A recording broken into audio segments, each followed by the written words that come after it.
They once called me dead weight, too small to carry a 60-pound pack, too slow to clear the obstacle course, too fragile, they said, to belong in the ranks of those who fight for our country. I was told I was nothing more than a token soldier, a checkbox on a diversity form, and I believed them for a while. I stumbled, I fell, I swallowed the shame of being the one everyone dismissed, but inside me there was a quiet fire that no insult could put out. I carried that fire through years of silence. I carried it through nights when I lay awake listening to my own doubts, when I heard the voices of men who said I would never be enough. I carried it because I had to. My mother, a former Army nurse, taught me that strength was not about how much weight you could lift, but how much truth you could carry. My brother Ethan came home from the Marines on crutches, scarred but unbroken. And every day he reminded me that honor was worth more than comfort. I thought those lessons would be enough. I thought I understood what it meant to serve, until one moment changed everything. It happened in the most ordinary way. A crowded hall, a ceremony like so many others, full of uniforms and medals and the sound of voices blending into noise. And then I saw him, a veteran sitting alone, eyes alert but ears closed to the world, deaf, forgotten by most. But not by me. I raised my hand, signed a simple word I had learned long ago. Hello, that was all. One word in a language few around us understood. But the silence that followed was heavy as thunder. The room stilled, and in that stillness an old man's eyes filled with recognition. What he told me afterward shattered everything I thought I knew about my family, about the service, about the truth itself. With that one small act, a chain was set in motion. The buried past clawed its way to the surface. Files once locked away, medals denied, voices silenced by corruption and fear. And suddenly I was standing at the edge of a secret that stretched far beyond me. A secret tied to my brother's lost honor, to a network of betrayal hidden inside the very institutions sworn to protect us.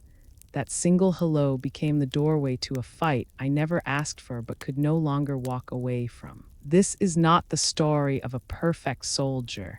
It is not even the story of a hero in the way the world defines it. This is the story of how one woman, overlooked and underestimated, chose to face what others buried, chose to carry the weight of truth even when it broke her, and in doing so forced an entire system to bow. Stay with me until the end, because the truth I uncovered will leave you questioning how many more stories like mine remain hidden. And if you want to hear the battles that never make it into textbooks, the sacrifices no one writes about, subscribe to Military Revenge. This is only the beginning.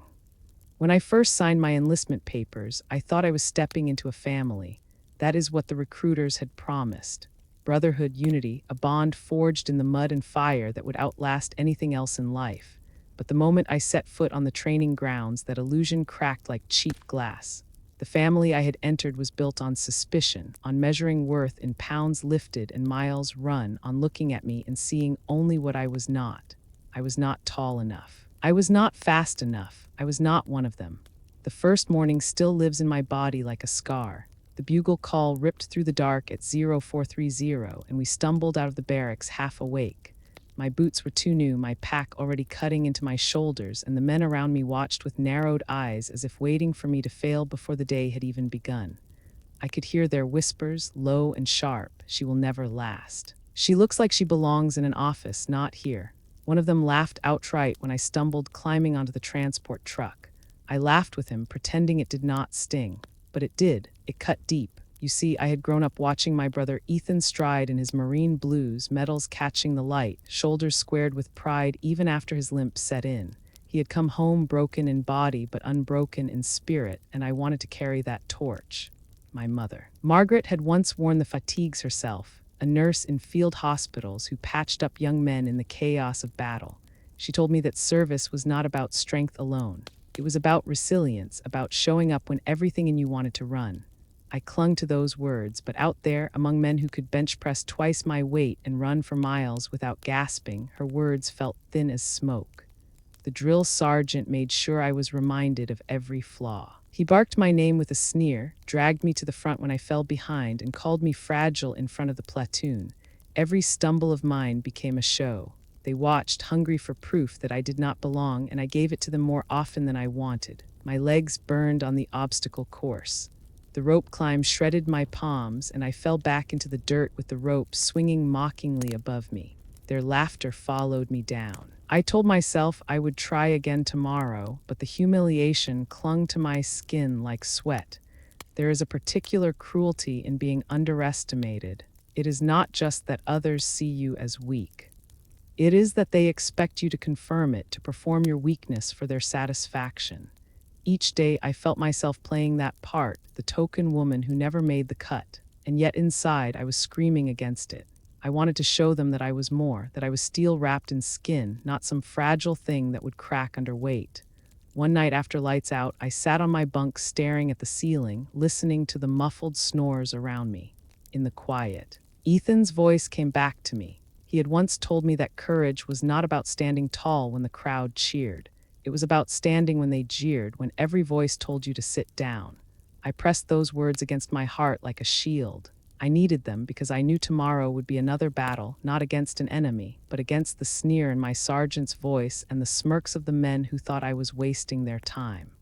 The next morning was the ruck march. 40 pounds strapped to our backs, a march that stretched out like a punishment under the rising sun. The pack pressed into my shoulders, the straps digging so deep I felt the bruise before it even formed. Step after step, my boots hit the ground like hammers, but I was losing pace. The man behind me cursed as he nearly tripped over my stumble. "Keep up, Donovan, you are slowing us all down." I bit down on the shame, forced my legs to move faster. Sweat blurred my vision. The pack grew heavier with every mile, as if rocks had been slipped inside without my knowing. By the final stretch, I could taste blood at the back of my throat, and then I fell. My knees gave out, and I crashed to the dirt. The line moved past me, boots pounding, no one stopping. Not one hand reached down. I lay there gasping, staring at the sky that looked far too blue for the weight crushing me. I could hear laughter somewhere in the line. Figures. One voice said, another one who thought she could make it. I rolled onto my side, forced myself up. My legs shook, my lungs screamed, but I staggered forward until I reached the end. The sergeant's eyes met mine, flat and cold. "You call that soldiering?" He spat. "You are a disgrace." It was in that moment that the label hardened around me, not just in their eyes, but in my own. I became the soldier who could not cut it, and yet I kept walking back into formation every morning, because somewhere deep down, I believed there had to be a way to change the story. Back in the barracks, Rachel's voice echoed in my head even though she was miles away. My younger sister had never understood why I enlisted. She worked in a glossy office, sharp suits and brighter smiles at a defense contracting firm. She would roll her eyes at me and say, "Claire, you could have had a real career. Instead, you are out there breaking your back for a system that will chew you up and spit you out." I hated that she was right in some ways. I hated that her world seemed easier, shinier, more respected. But most of all, I hated that we lived in two different Americas, hers built on contracts and polished glass towers, mine in dirt, sweat, and the taste of failure. That night, after the humiliation of the march, I sat with Ethan's old dog tags in my hand. The edges were worn smooth from years of touch, his name etched like a prayer. I whispered to him, though he was alive and just a phone call away. "How did you do it, Ethan? How did you walk through hell and come back standing?" My brother had lost part of his body to war, but not his fire. He still looked at the world with unyielding eyes. I wanted to borrow that fire, even if just for one more day. Days blurred into weeks. Each failure stacked upon the last until my reputation was cemented. They no longer just doubted me, they expected me to fail. During training exercises, eyes would flick toward me not to see if I could make it, but to confirm I could not. The sergeant used me as a warning. Do not be like Donovan. Do not let weakness drag you down. I smiled when I could, swallowed tears when I could not, and told myself that surviving was enough. But in truth, surviving felt like drowning slowly. No matter how hard I kicked, I was still underwater. I wondered sometimes if my mother regretted encouraging me. She had always told me that service was sacred, that it mattered. But she had also seen the worst of it, the broken bodies and the politics that bled soldiers dry. I imagined her sitting at her kitchen table, coffee growing cold, worrying that her daughter was being crushed not by combat, but by the cruelty of those who wore the same uniform. Perhaps she believed I would find my strength like she once had. Perhaps she prayed for me to come home before I was shattered completely.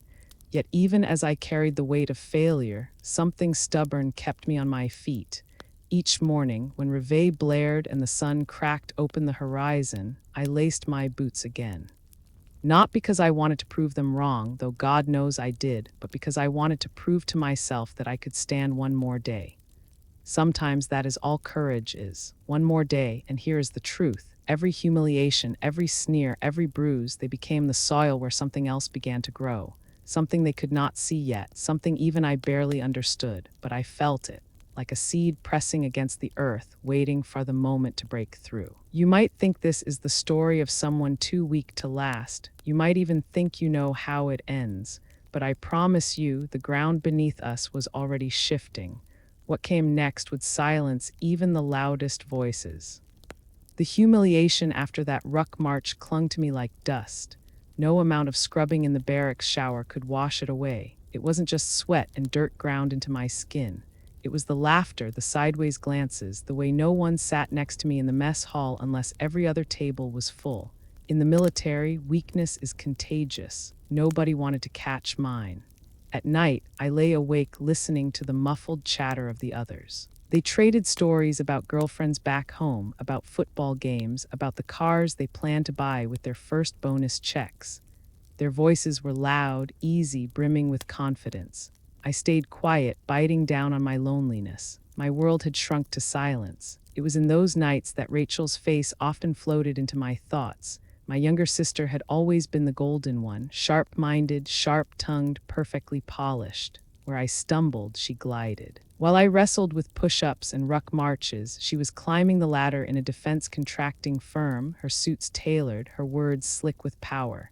She had once called me foolish for enlisting, foolish for thinking I could carve out honor in a system that would never see me as more than a liability. You want to fight for the country, she had laughed, while I get paid to build it. The sting of those words never fully left me. At the time, I didn't know the depth of what her company was tangled in. I just knew that when Rachel said something with that half smile, she was rarely wrong. That made her my harshest critic. Her shadow stretched long, even in places she had never walked, like these training grounds. I carried her judgment with me almost as heavily as the pack on my shoulders. The breaking point came weeks later during the combat simulation drills. A staged exercise, blanks in the rifles. Smoke rising from canisters, instructors barking orders. The task was simple. Move with your unit, cover your sector, don't fall behind. I told myself I could do it, that this time would be different. I had studied the map, rehearsed the movements in my head. But when the smoke thickened and the shouting rose, panic clawed its way into my throat. My steps faltered. I lost sight of my team. By the time I regrouped, I had left a gap wide enough for a real enemy to have cut us all down. The sergeant's fury was volcanic. He tore into me in front of everyone, his words sharp enough to peel skin. Useless, liability, a disgrace to the uniform. He said I had endangered lives, even in a drill. His voice carried over the field, and with it my shame. I wanted the earth to split open and swallow me whole, but it didn't. It left me standing there, every eye on me stripped bare. The sting of that public shaming lingered long after the drill ended. Later, in the barracks, no one spoke to me, not even the ones who had once offered me small kindnesses. They avoided my gaze as though I carried a disease. I sat on my butt, staring at my hands, the calluses on my palms, the faint tremor in my fingers. I thought of Ethan, how he had limped through fire, lost brothers in the sand, and still walked with dignity. I thought of my mother, who had tended to bleeding men under tents with mortar shells screaming overhead. Compared to them, who was I, just a failure in fatigues? I wanted to call my mother that night, to hear her voice steady me, but pride held me back. How could I tell her that I was drowning? How could I admit that Rachel might have been right all along? Instead, I clutched Ethan's dog tags, let the cold metal bite into my palm, and told myself tomorrow would be another chance. One more chance. The chance came sooner than I wanted. A week later, the sergeant ordered us into another endurance run. This time, the entire company was assembled, officers watching from the sidelines. My stomach churned even before the whistle blew. We surged forward as one. A wave of bodies pounding the dirt trail. I tried to keep pace, legs screaming, lungs burning. By the second mile, I was slipping behind. By the third, I was dragging, and then it happened. My foot caught on a rut. I stumbled forward, arms flailing, and hit the ground hard. The impact rattled my bones. For a moment, I just lay there, dust in my mouth, the thunder of boots passing me by. When I looked up, I saw them. My unit stretched ahead, not slowing. Not looking back, and then I heard it. Laughter. Cruel, sharp, carried on the wind. Even the officers on the sidelines did not move to help. I was a spectacle. A cautionary tale in real time. I forced myself up, legs wobbling, chest heaving. My vision blurred with tears, but I ran anyway. Each step was agony, each breath like fire, but I ran, not for them, for me, because if I stayed down, I would never get up again. By the time I crossed the finish line, the others were already cooling down, laughing, drinking water. My arrival was met with silence, broken only by a muttered word I will never forget. Pathetic, that word seared itself into me. It was worse than any insult, any barked command, because it was what they truly believed. And in that moment, I almost believed it too. Almost. That night, I sat on my bunk long after lights out, staring at the dark ceiling. I thought of quitting. The word circled me like a vulture. Quitting would mean freedom. It would mean no more laughter, no more humiliation, no more being the weakest link. But quitting would also mean proving them right, proving Rachel right, proving the sergeant right, and that I could not bear. Instead, I made myself a promise. I would endure. I would take every insult, every bruise, every fall, and I would keep going, because someday, somehow, I would make them see. What I didn't know then was that my endurance was not just about proving myself. It was about preparing me for a truth far heavier than any ruck on my back. A truth buried in files and whispers, tied to my family in ways I couldn't yet imagine. The ridicule I faced in training was only the first storm. A greater one was gathering just beyond the horizon. For now, though, all I had was the sting of failure and the weight of silence. In that silence, I could almost hear Rachel's voice, smug and certain. I told you so. And yet, beneath her voice, there was something else, a pulse of defiance, quiet but steady. My own voice, rising through the noise, whispering back, not yet. So when dawn broke again and the bugle called us out, I laced up my boots with shaking hands, squared my shoulders, and stepped back into formation.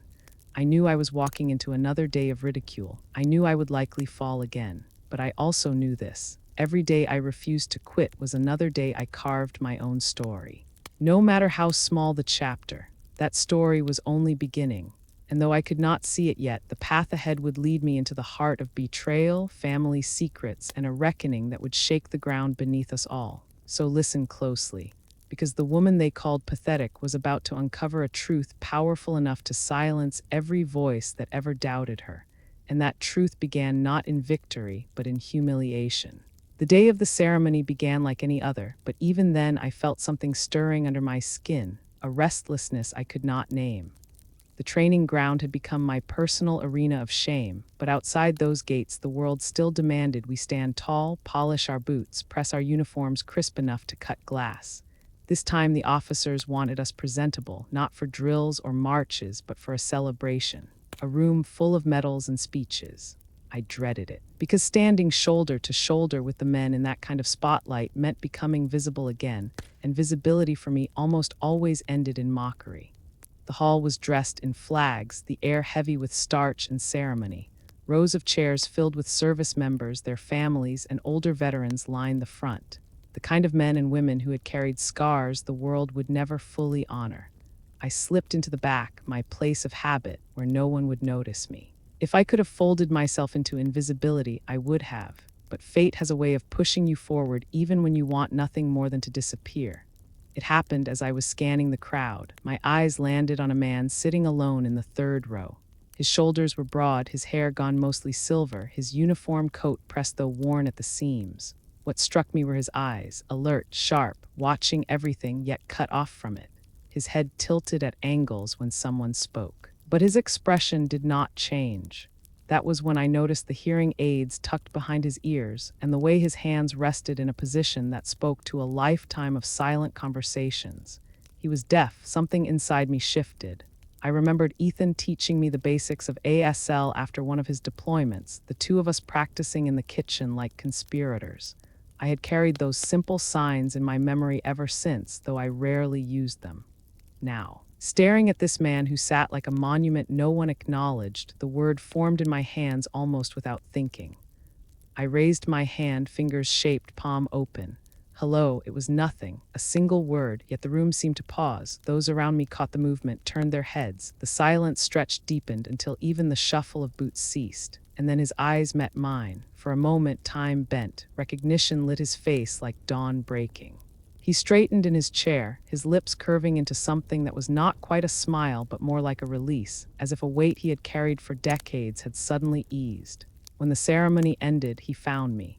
His steps were measured but determined, and when he stood before me, his hands began to move in signs smoother, faster than I could follow.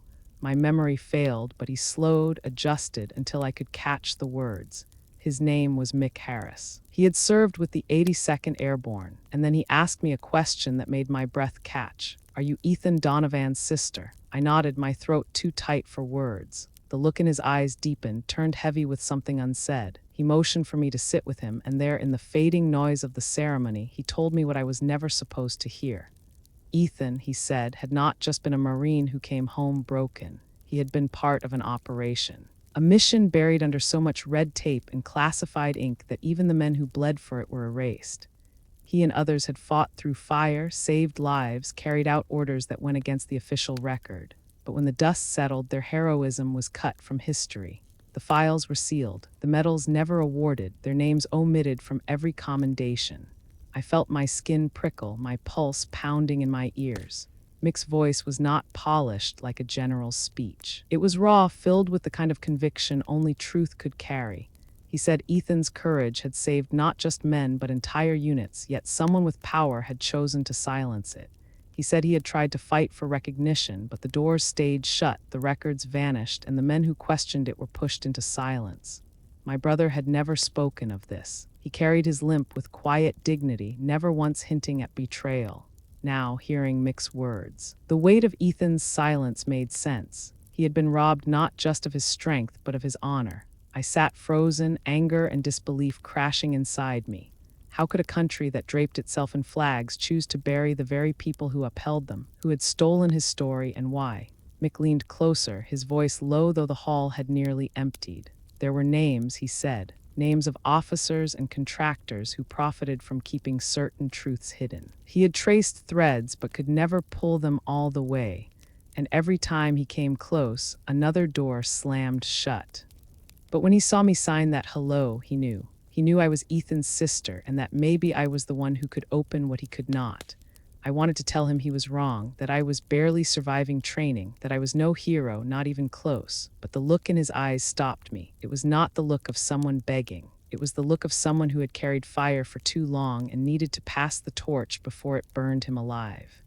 That night, I lay in my bunk staring at the ceiling, but I did not think of failure. I thought of Ethan, his limp, his silence, the way his hands shook when he gripped his cane though he tried to hide it.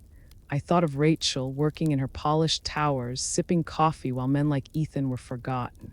For the first time, the pieces tilted into alignment, and I began to wonder if the shadow between us was darker than I ever imagined.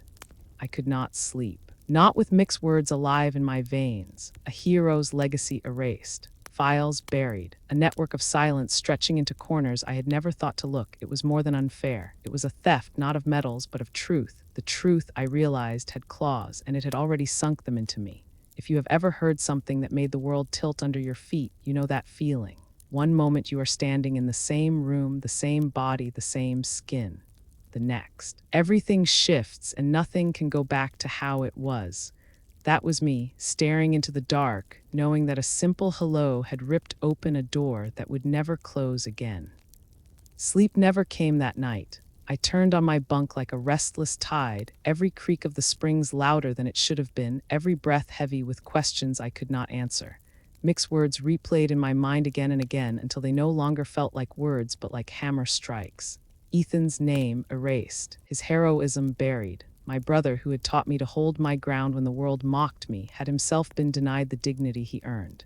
At dawn, I pulled on my boots with hands that trembled. For once, it wasn't because of exhaustion or humiliation. It was something deeper, something that felt like standing at the edge of a cliff with the wind pressing hard at my back. Training blurred that morning. Commands barked, boots stomping, rifles lifted and lowered. My body moved, but my mind was somewhere else entirely. I kept seeing Ethan's face in my memory, the way he gritted his teeth against pain, the way he shrugged off questions when I asked about his deployments.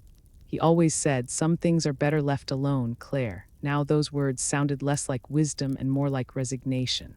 What had been taken from him? What had he been forced to bury? That night I found myself dialing his number. His voice was warm, steady, like it always had been, but when I mentioned Mick Harris, there was a pause on the other end of the line, too long of a pause. Finally, he said, "Mick's a good man." Then he cleared his throat, changed the subject, asked about my training. He did not deny it, but he did not confirm it either, and in that silence I heard the truth. When we hung up, I sat there staring at the darkened phone screen, the faint reflection of my own face looking back at me. I had always been the weak one, the sister who trailed behind, the soldier who failed. But now I was holding a thread my brother refused to touch. The thought terrified me, and yet deep down it also stirred something fierce. A few days later, I crossed paths with Rachel. She called, her voice smooth, her words sharp with that familiar blend of affection and disdain. She bragged about a new contract her firm had landed, something involving supply chains and overseas bases. I barely listened until she mentioned a name, a colonel I had heard Mick whisper. My breath caught, but I stayed silent. Rachel went on, oblivious, describing her new office, her new suit, her glittering life. When she hung up, I sat frozen. The connection was faint, but it was there. Mick's shadow and Rachel's world had just touched. That was when I knew this was no coincidence. The next weeks were a blur of dual lives. By day, I was still the weak recruit, stumbling through drills, catching ridicule in the mess hall, scraping by with bruises and grit. By night, I became something else. I scribbled notes on scraps of paper, searched the base library for old unit logs, pieced together fragments from whispered conversations with veterans who had long since stopped expecting justice. The more I found, the less I slept. Every discovery sharpened the picture. There were files missing where there should have been commendations. There were names omitted from records, names of men who had fought and bled beside Ethan. There were signatures of approval on contracts that should never have existed, and behind those signatures, the faint outline of corporations. Rachel's world, my sister's world. It felt like standing in a house of mirrors. Every direction I turned, her reflection was there, always smiling, always untouchable. And me, I was the shadow she never wanted anyone to see, the sister who had chosen sweat and dirt over power and polish, the sister who now held a piece of her secret, even if I didn't yet understand the whole. One night, Mick found me again. He slipped onto the bench beside me outside the barracks. The night air heavy with humidity, crickets buzzing in the grass.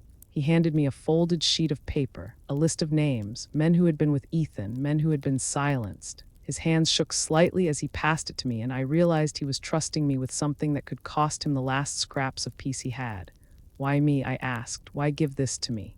His eyes met mine, and for a moment I saw the reflection of the fire I had always sought in Ethan. "Because you still believe," he said simply, "and because you are not afraid of being underestimated." The words struck me deeper than any insult ever had. For years, being underestimated had been my curse, but now Mick was telling me it could be my weapon. I carried that paper like it was a live grenade, folded in my pocket, pressed against my chest, burning with every heartbeat. Each name was a story stolen, each one a reminder that silence was never neutral. It was chosen, forced, weaponized. Rachel called again days later, her voice bright as ever. She asked how I was holding up, if I was ready to quit yet. I wanted to throw the truth at her, to ask her why her contracts brushed against the shadows of erased missions. But I bit it back. Not yet. If I played my cards too soon, she would know. And Rachel was not the kind of person who forgave curiosity. So I smiled into the phone, lied that training was fine, and tucked my questions away like blades in a sheath. For the first time, I felt not just the sting of being underestimated, but the strength of hiding in plain sight. That night, as lights went out and the barracks sank into silence, I whispered a promise to myself. I would find the truth, not just for Ethan, not just for Mick, but for every name on that folded sheet of paper, for every soldier who had been buried by politics and profit. I did not yet know how dangerous that path would be. I only knew that a simple signed hello had cracked the silence wide open, and I could never go back. If you are still with me, remember this moment, because from here everything changes. The lies grow thicker, the shadows darker, and the people closest to me become the very ones I have to question. And yet the deeper I walked into the storm, the clearer my purpose became. This was no longer about proving myself as a soldier. It was about proving that truth could outlast silence, and I was ready to begin. When you grow up in a family built on service, you believe the bonds of blood and duty are unbreakable. My mother wore her nurse's uniform with pride. Ethan carried his medals home in silence but held his head high. And Rachel had been the sharp one, the one we thought would carve out her success in boardrooms rather than battlefields.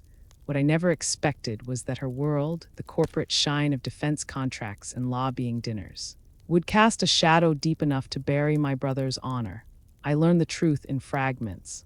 At first, it was just whispers from mixed papers, a contract signed in the same year Ethan's mission disappeared from the records. Then came the names, executives who profited from projects that never should have existed, their signatures sitting beside the ones Mick had traced back to the cover-up. And finally, there it was, printed in black ink, the company's name. The same company stamped across Rachel's polished business cards, the one she bragged about each time she called me from her office. I stared at the document so long my vision blurred. The letters seemed to twist, daring me to deny what was written.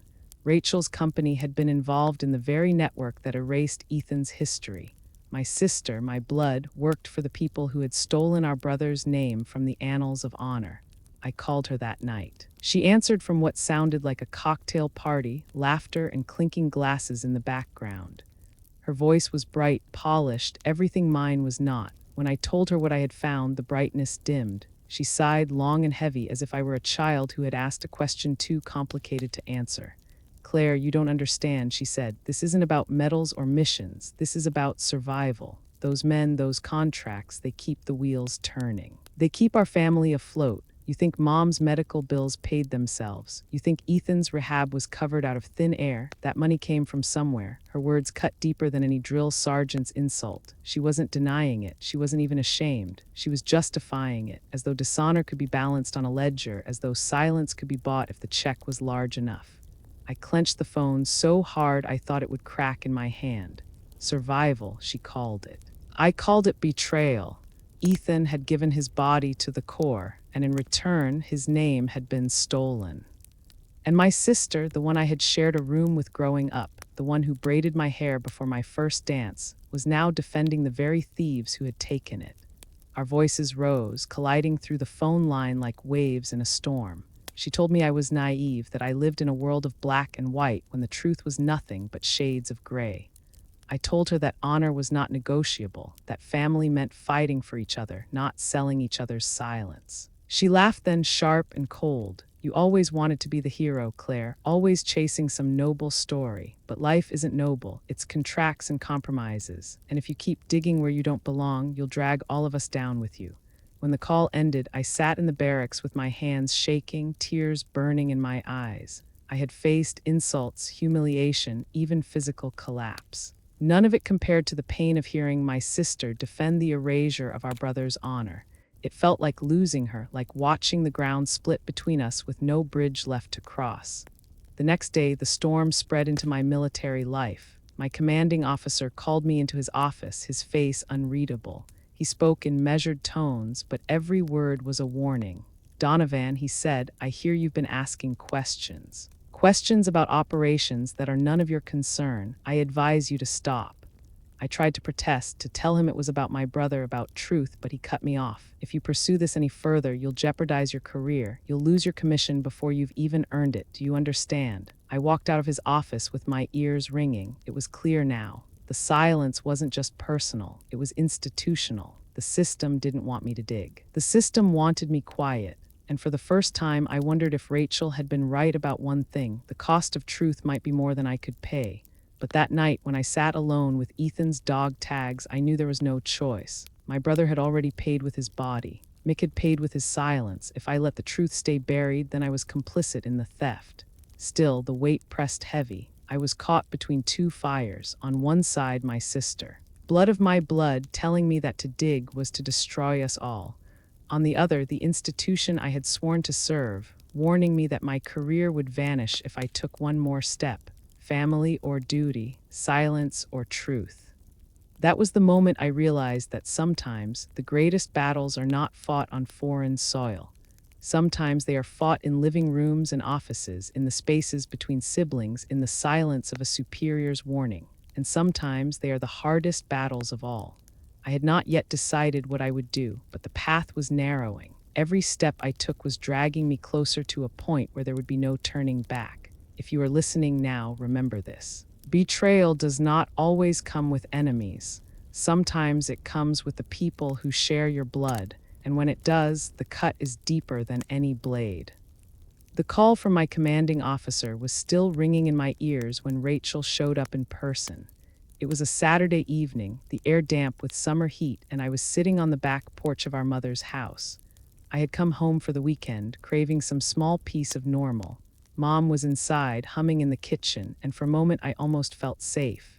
Then Rachel's car rolled up the drive, polished and expensive, headlights slicing through the twilight. She stepped out in heels that didn't belong on our old gravel driveway, her hair perfect, her expression unreadable. I hadn't seen her in months. She looked every bit the woman she had chosen to become, sharp lines, clean polish, someone who moved in rooms I would never enter. We didn't hug, we didn't even smile. She came straight to the porch, set her bag down, and leaned on the railing beside me as though she owned the space. For a long moment, neither of us spoke. I could hear the faint clatter of dishes inside, the hum of crickets in the yard. Then Rachel finally said, "You've been busy." I kept my eyes on the yard. Busy isn't the word I'd use. Her laugh was short, bitter, always so stubborn. Claire, still chasing ghosts while the rest of us live in reality. I turned to her then, anger tightening in my chest. Reality? You call erasing Ethan's name reality? You call profiting off the silence of men who bled and died reality? Her face flickered just for a second, but she masked it quickly. Don't be dramatic. You think you've uncovered some grand conspiracy. What you've really done is dig up things that were better left buried. Better for who, Rachel? Better for the men who signed their names on contracts while soldiers like Ethan were erased. Better for you with your glass office and your paycheck built on their silence. Her jaw tightened. You don't get it. None of this is simple. That company pays for everything. It paid for Ethan's rehab, for Mom's medical care, for the roof over her head. It pays for stability. That's what I've been doing while you've been out here chasing a uniform that doesn't even want you. I stood then, the boards of the porch creaking under my weight. You think buying comfort makes it right. You think Ethan would trade his honor for your money. He'd rather limp for the rest of his life than let you sell his name to the highest bidder. Rachel's eyes burned. But she didn't back down. She leaned in close, her voice dropping until it was almost a whisper. You don't know what you're playing with, Claire. These people are powerful. They don't just bury files, they bury people. And if you keep pushing, if you drag my name into this, you'll destroy everything. Not just for you, for all of us. Her words hit harder than any insult. There was no sisterly softness in her tone, no trace of the girl who once shared a bed with me on stormy nights. This was a warning, plain and sharp. I swallowed hard. Are you threatening me? Her expression didn't change. I'm protecting us. If you force this, if you bring that company into the light, you won't just lose your career. You'll tear this family apart. Do you really want Mom to suffer like that? Do you really want Ethan to be dragged into hearings, investigations, headlines? He won't survive it, Claire. Neither will you. I felt my throat close, anger and grief tangling until I could barely breathe. For a moment, I almost believed her. Almost. But then I pictured Ethan's face, the quiet strength in his eyes, the way he had carried his pain with dignity even as the world ignored him. And I knew. Silence had already broken him once. I would not let it happen again. Rachel must have seen the resolve in my eyes because her own softened not with kindness but with calculation. She picked up her bag, straightened her shoulders, and said the words that would echo in me long after she drove away. If you touch that company, if you so much as whisper its name in public, this family will shatter.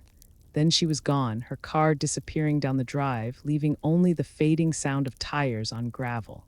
I stood there on the porch, my hands trembling, my chest burning.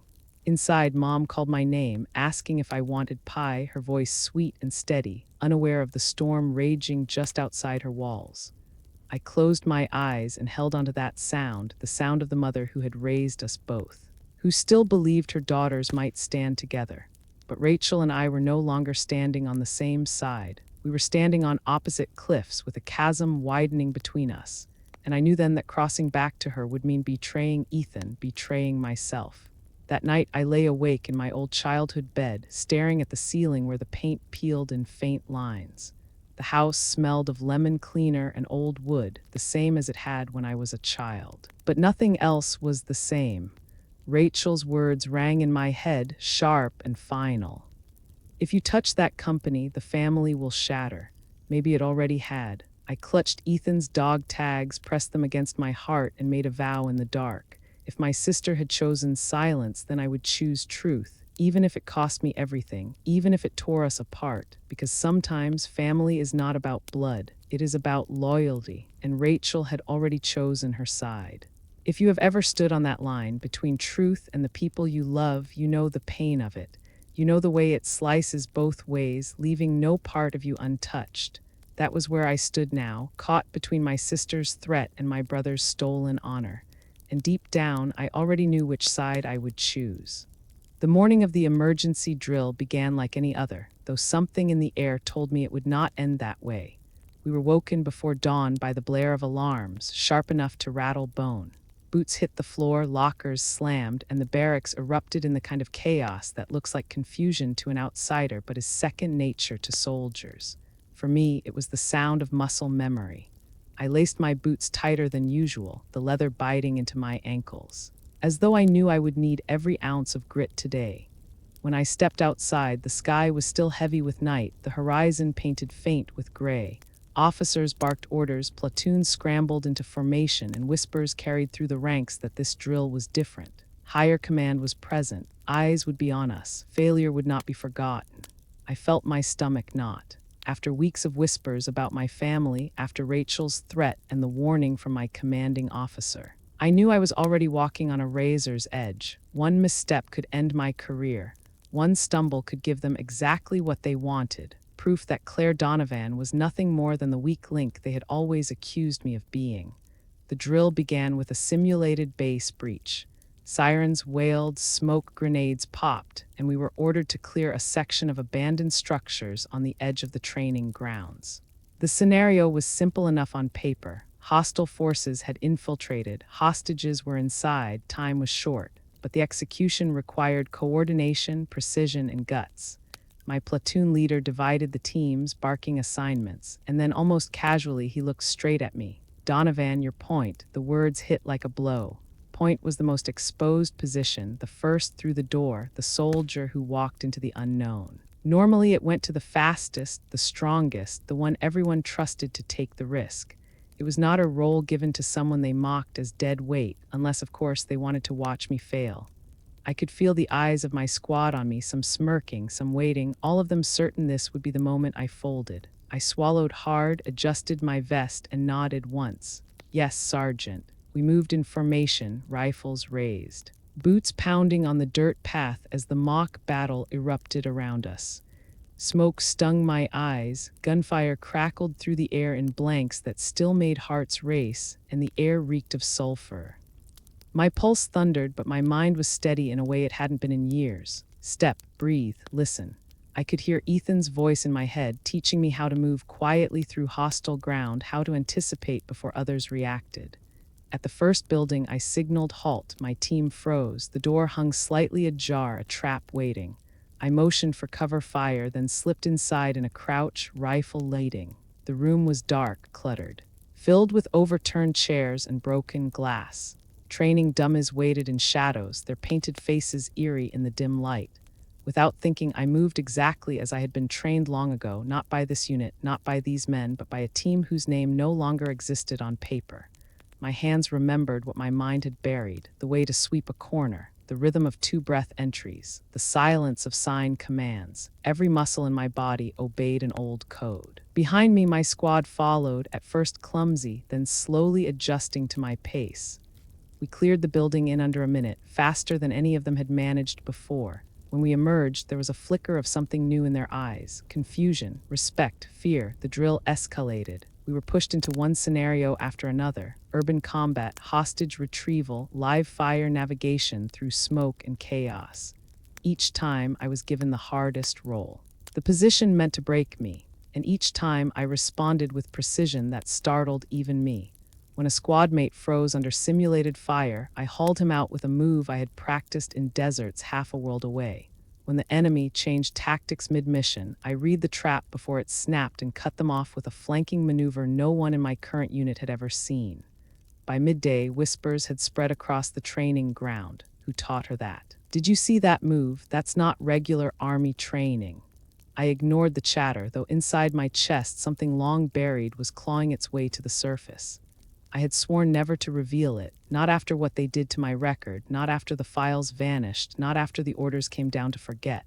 But the body remembers what the mind cannot erase. And in the smoke and fire of the drill, the truth burned bright. When it ended, we stood in formation, sweat pouring, lungs aching. Officers walked the line, their faces unreadable. My platoon sergeant stopped in front of me, his eyes narrow. "Donovan, where the hell did you learn that?" The silence was heavy. My squad stared, the world seemed to still. For a moment I thought about lying, about shrugging it off as instinct, about playing small again, but something inside me refused. I raised my chin. With a unit that doesn't exist anymore. The words hung in the air like a challenge. Gasps rippled through the ranks. A few officers exchanged glances, sharp and knowing. My sergeant's jaw tightened. He leaned closer, his voice low. "You're playing with fire, Donovan. Careful it doesn't burn you alive." That night in the quiet of the barracks, I sat on my bunk replaying every second. My squad mates whispered in corners, some casting glances my way. A few nodded in respect, others avoided me entirely as if I were something they could not explain. For the first time in years, I had shown who I really was, and it terrified them. It terrified me too, because now the mask was off. Now the truth I had kept hidden was crawling into the light. And I knew exactly what it meant. The people who had erased my record, the ones who had buried Ethan's honor, the same hands that signed Rachel's paycheck, they would see me as a problem, a liability, a threat, and threats in their world did not live long. If you think secrets can stay buried forever, think again. Some truths claw their way to the surface, no matter how much dirt you pile on top, and mine had just erupted in front of an entire command. The fallout started before I had even hung up my uniform that night. Word travels fast in the military, faster than bullets, faster than orders. By the time I stepped into the mess hall, trays clattering and voices carrying across the room, heads were already turning. Conversations cut off mid-sentence. Eyes followed me like searchlights. I tried to ignore it, kept my chin level, grabbed a cup of coffee, but the weight of their stares pressed heavy. A couple of privates whispered, not even quietly, "Did you see her at the drill? She moved like she'd done it 100 times. Another answered, "That's not regular training, that's black ops stuff." I sat alone at the edge of the room, the coffee cooling untouched in my hand, my heart pounding like I was still on the course. I thought back to the way my sergeant had looked at me, the flicker of recognition in his eyes. He knew. Maybe not everything, maybe not the details, but enough to understand that what I'd done out there didn't belong in a standard army playbook. And if he knew, others would too. By the next morning, the whispers had grown into something louder. Rumors spread like wildfire, each one more dangerous than the last. Some said I had been part of a shadow unit overseas, others that I had worked for intelligence. A few muttered words like covert and classified, and in those words, I heard the rattle of chains that could drag me back into a darkness I had barely escaped. Then the summons came, report to Colonel Avery. His office was sharp with the scent of leather and old paper, walls lined with photos of medals and commendations. He didn't invite me to sit. He just leaned back, steepled his fingers, and studied me with eyes too calm. "Impressive performance yesterday, Donovan." His voice was flat, unreadable, unusual. "Where did you learn those techniques?" My mouth went dry. I chose my words carefully. "Sir, I was trained to adapt." He didn't smile. "Adaptation doesn't explain the way you cleared that building, or the hostage extraction maneuver. That's not standard infantry. That's not even ranger school." I said nothing. He let the silence stretch until it ached. Then he leaned forward, his voice low. "I'm going to give you one piece of advice. Keep your head down. Whatever you think you're trying to prove, it won't end well." Dismissed. I left his office with the taste of iron in my mouth, like blood. That wasn't advice. That was a warning. That night I called Ethan. His voice was tired, rougher than usual. I told him about the drill, about the way the others had looked at me. He was quiet for a long time before saying, "You can't hide who you are forever, Claire. Sooner or later, the truth comes out. But Ethan, it's not just about me anymore. They buried your unit, erased what you did. If they find out I know, if they think I'm digging. He cut me off. Then you'd better decide how much you're willing to risk. I pressed the phone to my ear, eyes stinging. He had already risked everything. I owed him more than silence. 2 days later, Rachel called. Her voice was sharp, clipped. What the hell are you doing? I played dumb. What do you mean? Don't lie to me. Do you have any idea how fast word spreads up here? People are talking about you, Claire. Whispers about special units, about operations that don't exist on paper. You've put yourself on the radar of people you don't want noticing you. Her anger wasn't about me, it was about her. If I was exposed, if the truth about Ethan's erased records surfaced, it would lead straight to her company, to her bosses, to her paycheck. Rachel, I said slowly, my voice shaking more with rage than fear, is that what you care about? Your job, your reputation? What about Ethan's honor? What about the men who never came home? Her silence was a blade. Then she snapped, don't you dare put this on me. I've been the one keeping this family afloat while you've been out there playing soldier. You think you can storm in with your righteous truth and not destroy everything in your path. Grow up, Claire. This isn't about honor, it's about survival. Before I could answer, she hung up. The line went dead, but her words echoed, clawing at my chest. Not about honor, about survival. I couldn't sleep that night. I lay in the dark. Every creak of the barracks like a threat, every shadow on the wall like a warning. The more I thought about Rachel's words, the more I realized what she wasn't saying. Her company wasn't just connected to Ethan's erased record. They had helped bury it. She knew it. And now that I had stepped into the light, she was terrified I would drag her with me. And she was right. A week later, I found the first real crack in the wall. A file left too long on a desk in an office I was never supposed to be in. A slip of paper tucked between routine memos. A list of names, Ethan's among them. A unit designation that officially did not exist. And in the margin, a notation in red ink, terminated. The word made my stomach twist, not discharged, not retired, terminated, as though their lives, their service, their sacrifices were nothing more than canceled contracts. I stuffed the paper into my pocket, heart racing. That night, I sat alone under the flicker of the barracks light, staring at the word until it blurred, terminated. My brother's legacy erased by the stroke of a pen. It was no longer just whispers or family arguments. I held proof in my hand, fragile, dangerous proof, and if I had it, someone would notice it missing. I knew then that the line I had walked so carefully was gone. I had crossed it. There was no turning back, and with every step forward, I was becoming exactly what they feared most. A soldier they could not silence, a woman they could not bury. If you've ever felt the moment when fear and resolve meet, when your whole body knows you've stepped into a fight bigger than yourself, then you know what burned in me that night. It was not safety. It was not peace. It was the fire of knowing that the truth was finally, irreversibly alive. The diner was the kind of place that hadn't changed in 40 years. Chrome stools lined the counter, vinyl booths sagged with the weight of 1,000 conversations, and the air smelled of burnt coffee and fried bacon. It was the kind of place Ethan used to love when we were kids, a place where we scraped together pocket change for pancakes after Sunday Mass. Coming here now felt almost cruel, like bringing ghosts to the table. Rachel had chosen it. I think she thought nostalgia would soften me, remind me of the bond we used to share. Maybe she hoped it would make me hesitate. She was already in a booth when I walked in, perfectly dressed as always, like she'd stepped out of an office and not into the cracked linoleum floor of a roadside diner. Her eyes found me instantly. There was no smile, no warmth, only a storm. I slid into the seat across from her, my body tense. My heart pounding hard enough that I worried she could hear it over the hum of the old ceiling fan. The waitress came by, poured me a coffee without asking. Rachel didn't even glance at her. We sat in silence for a moment, the weight of all we hadn't said filling the booth. Finally, Rachel leaned forward, her voice sharp but quiet, meant only for me. What are you doing, Claire? I sipped the bitter coffee, let it burn my throat before answering. I think the better question is, what are you doing? Her jaw clenched. You're making a mistake. No, Rachel, for the first time in a long time, I'm not. Her hand trembled as she set down the glass of water she hadn't touched. Do you understand what's at stake here? If you push this any further, I'll lose everything. My job, my reputation, everything I've built. Her voice cracked then, and for a flicker of a second, I saw my sister. Not the polished woman sitting across from me, but the girl who once held my hand under the covers during thunderstorms. the girl who used to whisper secrets into the dark. I wanted to reach for that girl. But then I pictured Ethan, his crutches leaning against the wall, his medals missing from the record, his name erased like it had never mattered. I set my cup down and looked her in the eye. If we stay silent, Ethan stays buried. His honor, his sacrifice.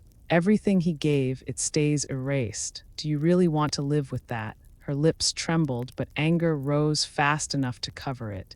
You think you're the only one who loves him. You think I don't carry the weight of what happened every single day. But the difference between us, Claire, is that I see the bigger picture. Survival, keeping mom cared for, keeping the family whole. Do you think justice pays hospital bills? Do you think exposing men who have been untouchable for decades will do anything but destroy us?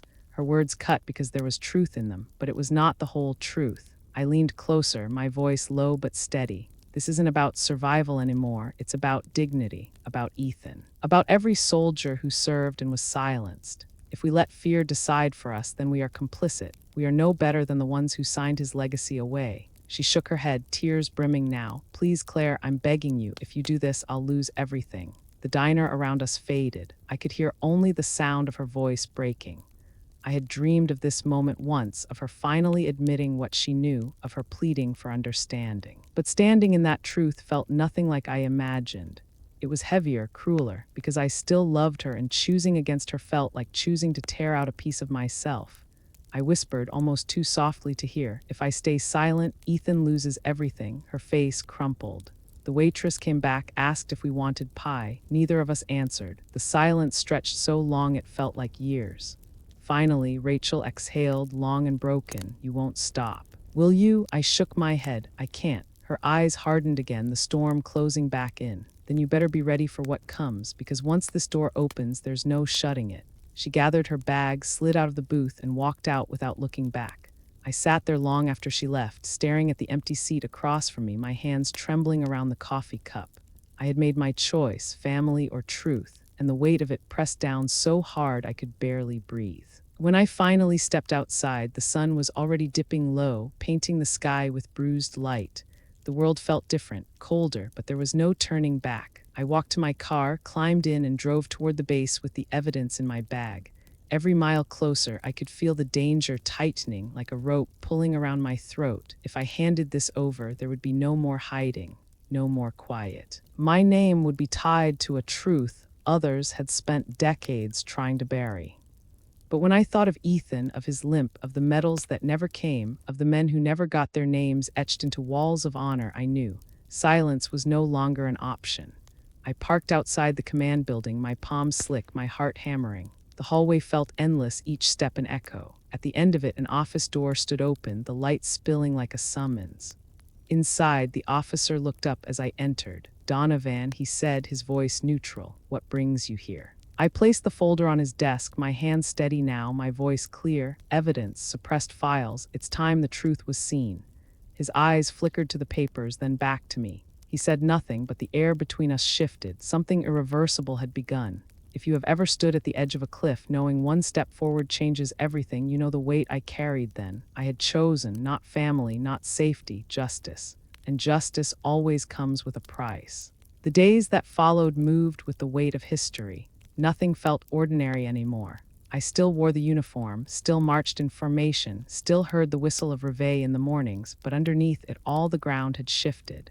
The folder I placed on that desk had set gears in motion, gears so old and rusted with secrecy that once they started to turn there was no stopping them. I didn't sleep much. I lay awake nights listening to the silence of the barracks, wondering how long it would take before the walls closed in. Every rumor, every sideways glance carried a question. Would they come for me? Would Rachel try to bury me the way the company had buried Ethan? Would the truth vanish again before it ever saw daylight? But then the call came, a formal briefing, attendance mandatory. The room was heavy with brass that day. Generals, colonels, men with ribbons stacked high on their chests. My stomach knotted as I walked in. The memory of my commanding officer's warning ringing in my ears. Keep your head down, don't push. And yet here I was, head held higher than it had ever been. The briefing began with a string of words I never thought I'd hear. The department has completed a review, acknowledgement of oversight, records restored. Effective immediately, the actions of Sergeant Ethan Donovan and his unit are to be recognized. For a moment, I couldn't breathe. I sat frozen, heart hammering as the words washed over me. Records restored. Ethan's name carved back into history where it always belonged. They projected his photograph onto the screen, younger than he is now, standing tall in his uniform. My throat closed. I pressed my hands against my knees to stop the shaking. Around me, officers nodded as though this were just another correction in a sea of paperwork, but for me, it was everything. That weekend, they held a ceremony. Not a grand one, but solemn, reverent, the kind of ceremony soldiers understand best. My mother stood at the front, her back straighter than I'd seen in years, her silver hair catching the light. Her hands shook as the medal was placed in them, but her eyes never wavered. When she turned to face the crowd, I saw tears streak her cheeks. She lifted the medal as though it weighed 1,000 pounds, and in that moment it did. She held it close to her chest, whispered Ethan's name like a prayer. My brother stood beside her, leaning on his crutches, his jaw tight, his eyes glassy. For years he had carried the shame of silence. Now the burden was finally breaking. The applause was steady, respectful, but for me the sound was thunder. Every clap was a nail pulling out of the coffin they had buried him in. Every face turned toward him was a witness that he had never been forgotten, no matter what the files said. Later, I caught sight of Rachel standing at the edge of the crowd. She wasn't in the spotlight, wasn't anywhere near the podium. She stood back, her arms folded tight, her face pale. For a moment, I wondered if she would even come, but she had, and when our eyes met, something shifted. After the ceremony, she approached me. Her voice was low, almost broken. "They're investigating the company." My name came up. I said nothing, waiting. She swallowed hard. I told them what I knew, all of it. I searched her face, looking for lies, for calculation. But what I saw was something else. A woman stripped bare. A woman who had gambled her future and lost. "They're offering me a deal," she whispered. "Cooperation for leniency." It wasn't absolution, but it was a start. I nodded once, then "Take it." She looked away, her shoulders trembling. "I don't deserve forgiveness." "Maybe not," I said softly, "but Ethan deserves the truth, and you still have the power to give it." Her eyes filled then, and for the first time in a long time, she didn't hide it. She just nodded and walked away. Later that week, Mick Harris found me outside the rec center.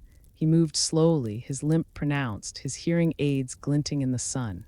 His eyes found mine, steady and shining. When he spoke, his voice broke. One word, "hello." It was the same sign I had given him in that crowded hall weeks before. He raised his hand and signed it back to me, his fingers trembling. Then he spoke again, voice thick, that word. That one word brought me back. It reminded me we are still seen, still remembered. "Do you understand what you did?" I shook my head, my own throat tight. "I don't think I do." He took a long breath, his eyes wet. "You woke a generation, Claire. Men like me, forgotten in silence, erased from files, cast aside. You gave us back a voice." He pressed his hand against his chest, over his heart, and then he cried, not quiet tears, but heavy sobs that shook him. I caught him as he stumbled, held him the way I used to hold Ethan when the pain was too much.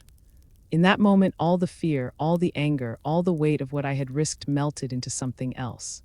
Purpose. The truth had come at a cost. My sister under investigation. My own career balanced on the edge of a knife, but Ethan's name was restored. My mother's tears were no longer of grief, but of pride, and Mick's words would stay with me forever. One hello, that was all it took to unravel decades of silence. One act of respect, one act of courage. As the sun set behind the barracks, casting long shadows over the base, I realized this was not the end of the story. It was the beginning of another, for Ethan, for Mick, for every soldier whose truth had been stolen, and for me, because once you've spoken hello to the forgotten, you cannot go back to silence. If this story has stayed with you, let it remind you of the power in small acts, the courage in choosing truth over comfort, and the honor that can never be buried. Subscribe to Military Revenge, because the fight for dignity and justice is never just one story. It is 1,000 waiting to be heard. I was once called useless, too small, too weak, too unworthy of the uniform I wore. For a long time, I almost believed them. But I have learned something they could never take from me. You do not have to be the strongest to make a difference. You only need the courage to rise once when everyone expects you to fall. One act of truth can rattle the walls of silence that stand for decades. My family was never perfect. We fractured, we hurt one another. We carried secrets that nearly broke us apart. But in the end, justice was worth the risk. because justice is not only for Ethan, not only for my mother who stood with trembling hands as she held his medal. It is for every name erased from the record, every voice silenced by fear or greed. I know loss, I know the sting of betrayal, but I also know what it feels like to look into the eyes of someone who thought they were forgotten, and to see the light return when they realize they are remembered. That is why truth matters. That is why silence must be broken. So if you have ever been overlooked, dismissed, or cast aside, remember this. Change does not always come from grand speeches or powerful titles. Sometimes it begins with something as small as a single word, a hello, and from that hello, a chain of courage begins. If this story has stayed with you, join me here. Like and subscribe to Military Revenge. There are still so many voices waiting to be heard, and I will not let them remain in the dark.